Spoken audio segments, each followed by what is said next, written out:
Hello there guys, what is going on? SonOfChelsea back here again. Rational perspective on Lille 1, Chelsea 2. Apologies, this review is coming a little bit later. I was working the game last night, writing more about it today.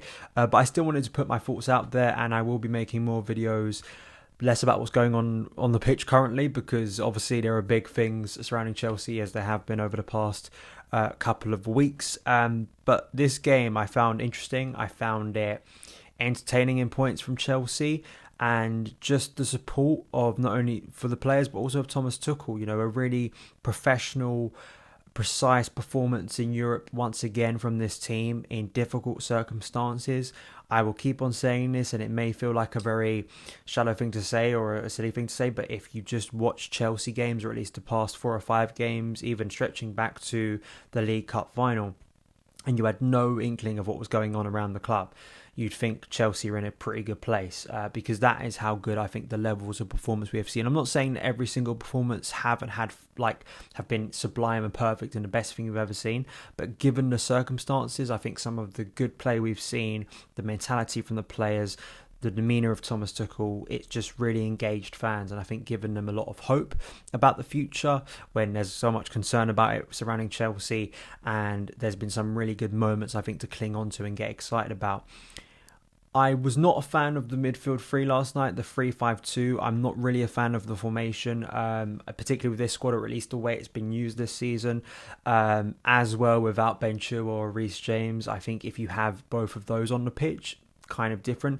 My biggest problem, because obviously he started Kante, Kovacic, Jorginho, and I think the fact that he made the sub at half-time probably tells you that he took the need to change at half-time, even with the goal just before half-time from Christian Pulisic that we'll get to, because it was a brilliantly worked goal. But I just think the kind of passive passing at times, the feeling that midfield three can kind of, or at least the back five, can get separated from the front two. The front two, as we saw with Werner and Lukaku earlier in the season.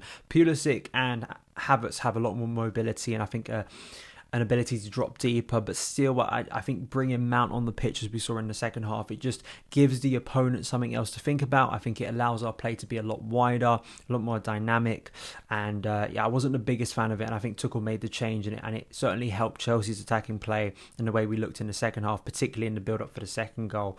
The penalty, of course, is sloppy from Jorginho, but I can't really complain about it too much. It was a brilliant penalty from Yilmaz, and with 1-0 of a hostile crowd, you're kind of a little bit concerned, but you can't really get a better time to score a goal than that, particularly in the context of that game, because it completely shifted momentum. And really, it was the first time in the half Chelsea had orchestrated a really patient build-up in possession, just side to side, can be a little bit passive, but I felt we were progressing the ball in a neat way. And in one brilliant, precise ball from Jorginho, and this is 2 in a row now, 2 world-class assists, and I don't say that lightly. I think they really have been great passes. I always throw Cesc Fabregas's name, but those were 2 passes that you would have seen Fabregas play for Chelsea, because they are that good. Eye of the needle stuff, game-changing moments, and the finish from Christian Pulisic, scoring in both legs and in good form himself, just absolutely brilliant. I mean, precise. You see a lot of where he was aiming the ball. Sometimes it's a really weak shot, but the timing of it, the weight on that shot too, it just all round, it was a sublime goal to go back and watch again, because it was just sumptuous. And you look at Pulisic once again, he's remained fit, as we hope going into the international break. A lot of these players remain fit once they get back for the Brentford game, but as well, he's goals. That has got to be the priority of Christian Pulisic at Chelsea. I've always said this. I think this is the guy that you get inside the box. So many comparisons to Eden Hazard, but really, as other people I've spoken to have said this, sort of looking at Raheem Sterling, looking at some of the the Man City forwards, the way Mohamed Salah and obviously Sadio Mane have produced so much for Liverpool, Diego Jota obviously. Pulisic can be that player. I think he's such a ruthless finisher, and his anticipation, you saw off the ball movement there, making those dynamic runs. It's game changing, and I think it's just great to see now, slowly but surely, you're seeing multiple attackers finding form, and maybe that chemistry and those connections that Tuchel speaks about so frequently are starting to come just at the right point of the season for Chelsea, which could be big. It really could, especially in the cup competitions we're in, because in small moments these things can change games and potentially win big titles.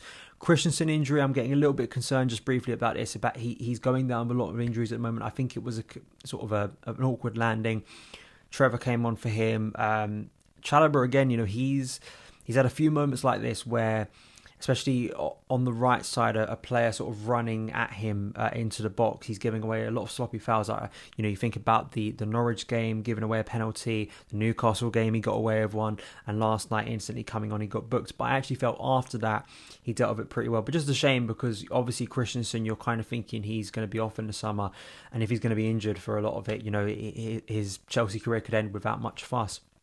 So that's a bit of a shame.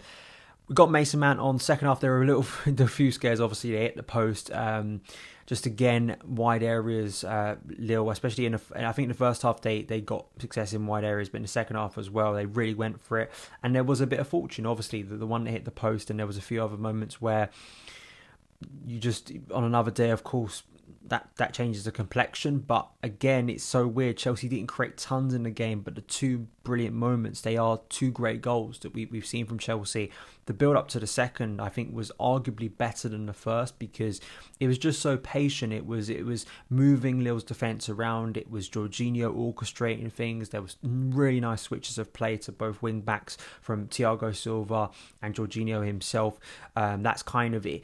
The move itself is such a trademark of what we were seeing earlier in the season, and a lot of that has to come from the movement of, say, Ben Chilwell or Reece James. It's about pressing those wing backs really high, and usually you see it. You've seen that type of goal where Marcos Alonso actually involves that. I think you go back to the Watford game, both goals against Watford at Vicarage Road in December, I think it was, very similar to the second goal here. A switch of play, a knockdown from either the wide player who's gone a little bit out, or you get the wing back who's kind of gone inwards, making a run to the ball. This time Mason Mount had the ball from Marcos Alonso, and it was a wicked ball into the box, really, from Mason. It was just so good. It was impossible to defend. Just a horrible ball for any defence to deal with. And Dave running in from the back post, I think Dave deserves a lot of credit. I was kind of struggling to think of who was my man of the match last night, because I don't think there was any clear outstanding performer. You look at Jorginho, obviously played a brilliant pass, had involvement in the second goal. I thought his tackling was a little bit poor, but then I look at Dave, and it was the type of game for Dave to excel. It was a rugged game. He needed to be on his best form. Just that sense of leadership and that grit that Dave brings to so many great Chelsea performances. And him scoring the goal, a perfectly timed knee. I think he absolutely meant it. 2-1, it was game over. And in post-game, you have Tuchel dropping more pearls, basically, in some of his quotes, not fearing what's going to happen in the quarterfinals, speaking about the fans, speaking about the players.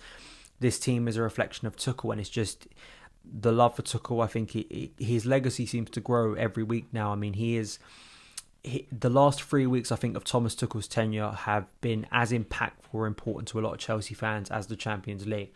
And I know that sounds ridiculous, but you have to understand the context of what's going on at the moment. Despite the fact I want to speak about the football, we all do. It's giving us a bit of an escape at the moment from everything else that's going on with the club.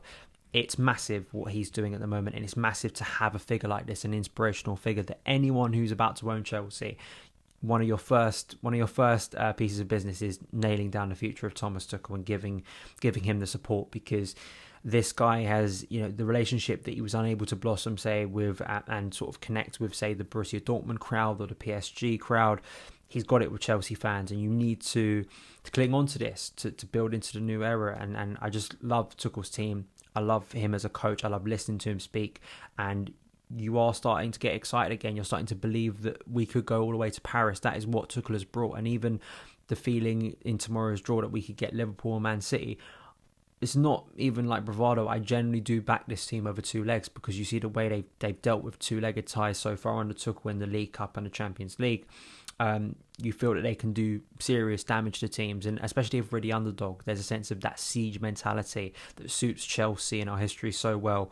So yeah, I'm positive about the performance. As I say, we'll have the Champions League draw tomorrow. I'll give you my reaction to that, and also it may be coupled with a news video. I may do 2 videos tomorrow, dependent. And then of course we've got the Middlesbrough FA Cup quarter-final, where we could reach Wembley once again. It's just the chaos of Chelsea, but earlier in the season I was a little bit, I can get a little bit tired when it's just game after game after game, but I think at the moment it's helping fans to have a lot of games just to give them that escape, and especially when we're winning and scoring nice goals, you can get excited about it for a brief period of time. So thank you guys for watching. Go over to Carefree Chelsea and Football London, all my written work, link in the description box below. Follow me on Twitter at SonOfChelsea, and I will see you again very soon.